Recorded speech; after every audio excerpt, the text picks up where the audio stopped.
Hello everyone, once again welcome back. In today's lecture, we will discuss about the factors affecting international business communications. Okay, so let's cover factors affecting international business communication, यानी कि कौन कौन से ऐसे factors हैं जो हमारे international business communication को अफेक्ट करते हैं। तो ये टॉपिक आज के सेशन में हम कवर करेंगे। लास्ट लेक्चर में मैंने जो टॉपिक डिस्कस किया था, आई होप कि वो आपने पढ़ा होगा और आपको समझ में भी आ गया होगा। ठीक है, अगर फिर भी किसी भी स्टूडेंट को कोई डाउट हो, कोई क्वेरी हो, तो आप दोबारा से डिस्कशन कर सकते हो। ठीक है, so come to present session, factors affecting international business communication. अब यहाँ पे मैं बिजनेस कम्युनिकेशन की बात कर रहा हूँ। डे टू डे अगर मैं बिजनेस सिनेरियो की बात करूँ या बिजनेस के रिगार्डिंग कम्युनिकेशन की बात करूँ, तो किसी भी वर्किंग डे में, किसी भी बिजनेस ऑर्गेनाइजेशन में बहुत सारी एक्सटर्नल पार्टीज होती हैं जहाँ हमें प्रॉपर कम्युनिकेशन रखना होता है। ठीक है, कोई भी एक कंपनी है, कोई फैक्ट्री है, तो उसके नंबर ऑफ वेंडर्स, सप्लायर्स, ठीक है, कस्टमर्स, एक्सटर्नल पार्टीज बहुत सारी होंगी। So due to your business competitive advantage, you have to make a proper, healthier and the effective communication with external party, so you can perform your business functions very effectively and in very different way. okay, ताकि आपकी जो भी external party है आपसे हमेशा proper business continue रहे, business सफ़र ना करे, कम्युनिकेशन गैप ना बने। क्योंकि जैसा कि हमने ऑलरेडी डिस्कस कर रखा है कि अगर जहाँ कम्युनिकेशन गैप होते हैं वहाँ पे number of misunderstanding and the issues create हो जाते हैं, जिसका इफेक्ट ओवरऑल हमारी वर्किंग पे भी पड़ता है, हमारी फंक्शंस पे भी पड़ता है, ओवरऑल प्रोडक्टिविटी पे भी पड़ता है। ठीक है, तो इसलिए प्रॉपर कम्युनिकेशन होना जरूरी है। सेम इन द सेंस कि भाई जो एक्सटर्नल पार्टीज हैं वहाँ पे भी हमारा प्रॉपर कम्युनिकेशन होना चाहिए। ठीक है, इंटरनेशनल कम्युनिकेशन की अगर मैं बात करूँ तो there are number of cultural differences due to that international communication suffer, कि भाई लोगों के अलग अलग व्यूज़ हैं, लोगों के अलग अलग लैंग्वेजेस हैं। अगर हमें 2 या 3 कंट्रीज़ की बात करूं तो आप उस वहाँ आप ये देखेंगे भी लोगों का जो वर्किंग का वे है वो डिफरेंट है। ठीक है, लोगों का कम्युनिकेशन स्किल्स या फिर कम्युनिकेशन वे डिफरेंट है, उनके वैल्यूज़ अलग हैं, उनके बिलीव्स अलग हैं। So due to this all cultural differences communication gap बन जाता है या कम्युनिकेशन बैरियर्स अराइज हो जाते हैं। So how we will overcome this barriers and this factors, किस तरीके से इन बैरियर्स को हम फिनिश कर सकते हैं, ओवरकम कर सकते हैं, so we can make a proper healthier and effective communication with the in external और द इंटरनेशनल वे। ठीक है, यानी कि किस तरीके से हम जो हमारी एक्सटर्नल पार्टीज हैं उनके साथ प्रॉपर कम्युनिकेशन कर सकते हैं। तो यही डिस्कस करेंगे हम लिसेंट मॉडल के थ्रू, जो मैं आगे डिस्कस करने वाला हूँ इस लेक्चर में। ठीक है, तो ये लेक्चर है बेस्ड है factors affecting international business communication.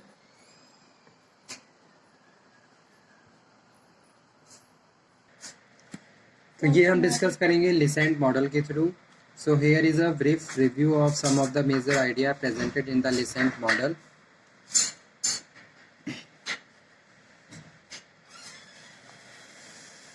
L stand for language, E stand for environment, ठीक है, environmental technology consideration, S stand for social organization, C stand for contexting and face saving, A stand for authority conception, N stand for non-verbal communication behavior, and T stand for time conception. Okay, so now first one is the model and the L, language. Sometimes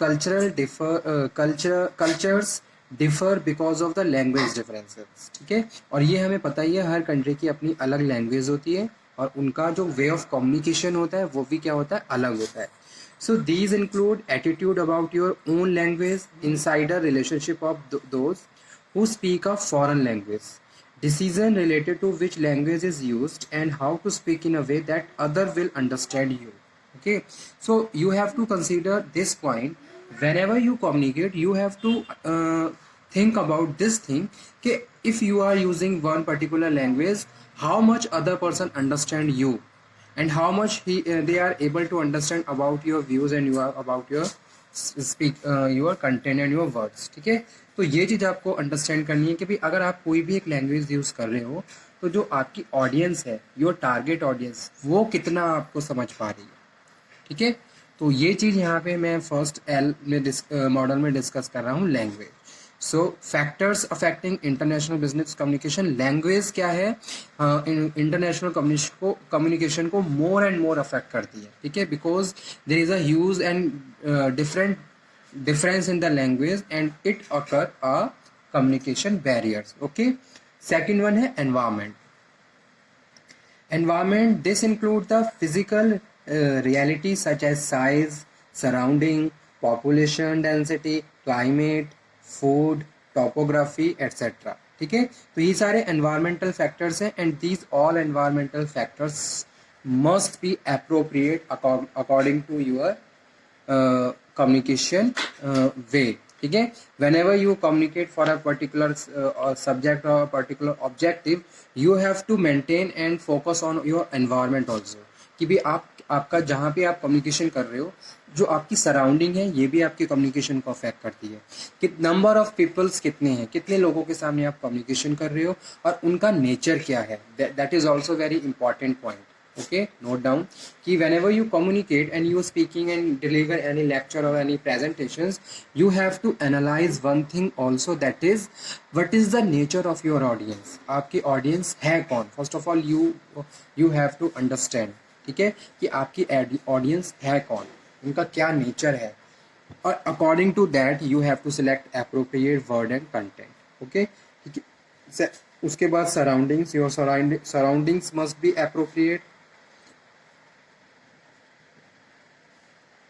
and जो भी requirements है वो complete होनी चाहिए, ठीक है।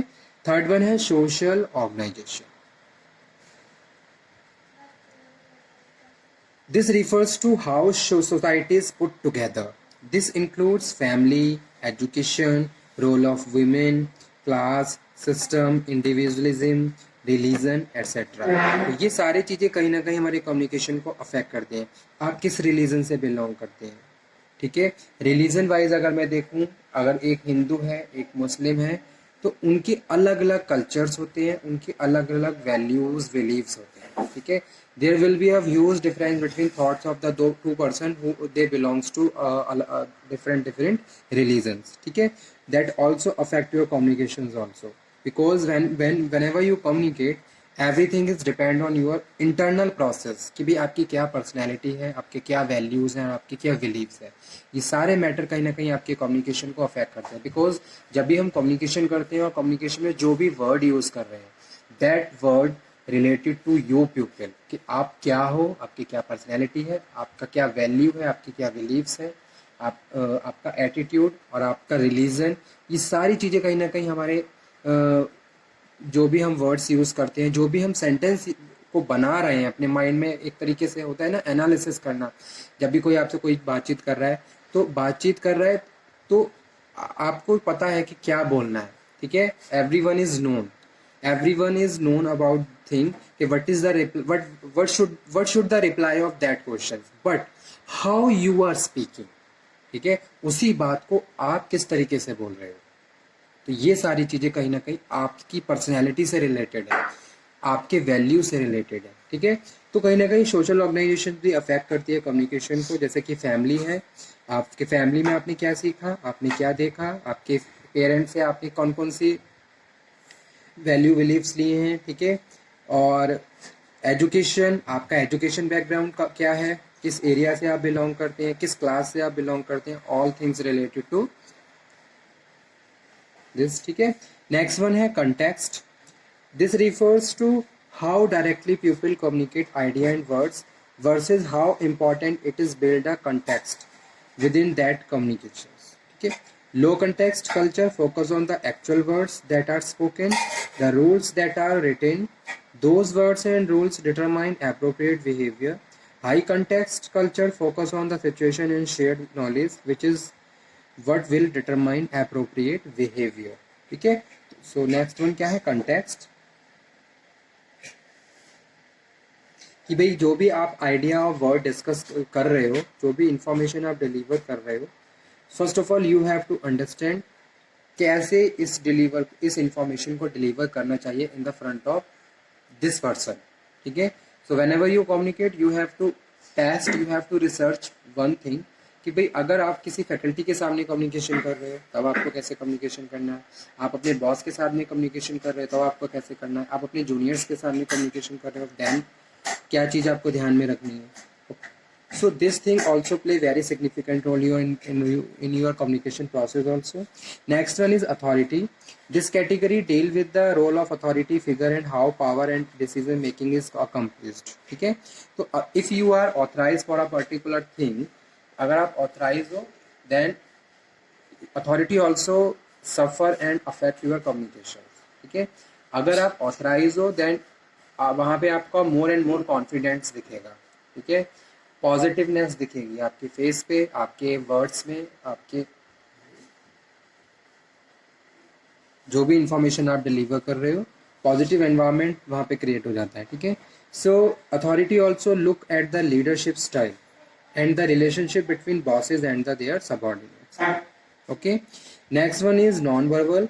Here we are looking at everything from dress and adornment to the color, touch, smell and the quality of one voice. Okay, और last है time. This category refers to how people divide time, how they schedule their activities. ठीक है, and how they organize their day. ये भी आपको properly organise करना है कि भाई क्या टाइम है, किस टाइम पे किस तरीके से कैसे हमें कम्युनिकेशन करना चाहिए. ठीक है, क्योंकि जब भी हम कोई भी मीटिंग कंडक्ट करते हैं या फिर कोई भी इंपॉर्टेंट इंफॉर्मेशन डिलीवर करनी है, you have to must conscious about your time also. In the sense of time means कि जो भी इंफॉर्मेशन आप डिलीवर करने जा रहे हो that information effect to other persons also. So you want to create a proper attention to the persons. तो आपको ये देखना है कि भाई बंदे कब ज़्यादा अटेंशन में होते हैं. ठीक है, जैसे कि मॉर्निंग टाइम है, एवरीवन इज वेरी एक्टिव और उनका उस टाइम वो बहुत ज़्यादा एक्टिव रहते हैं. तो इन्फॉर्मेशन जो रेलिवेंट इंपॉर्टेंट इन्फॉर्मेशन है उसको कब किस तरीके से डिलीवर करना है. अब सेकंड थिंग, इन्फॉर्मेशन के नेचर के हिसाब से भी टाइम सेलेक्ट किया जाता है कि इन्फॉर्मेशन क्या है, उसका क्या नेचर है और उसके लिए कौन सा एप्रोप्रिएट टाइम है.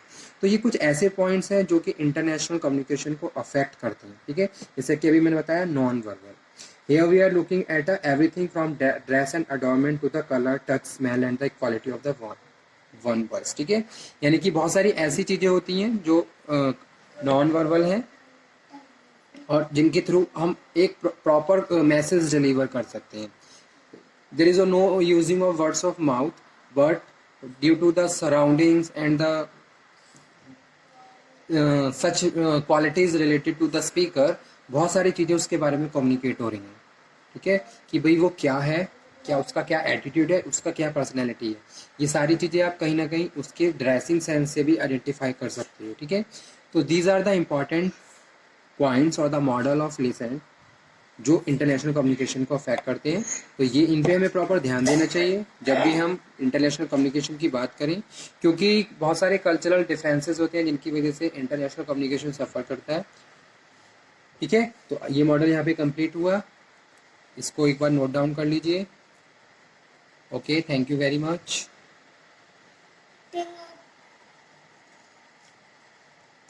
Thank you. आई होप आप इसे पढ़ेंगे और प्रॉपर समझेंगे भी. ठीक है, and if you have any problem then you can again discuss. Thank you.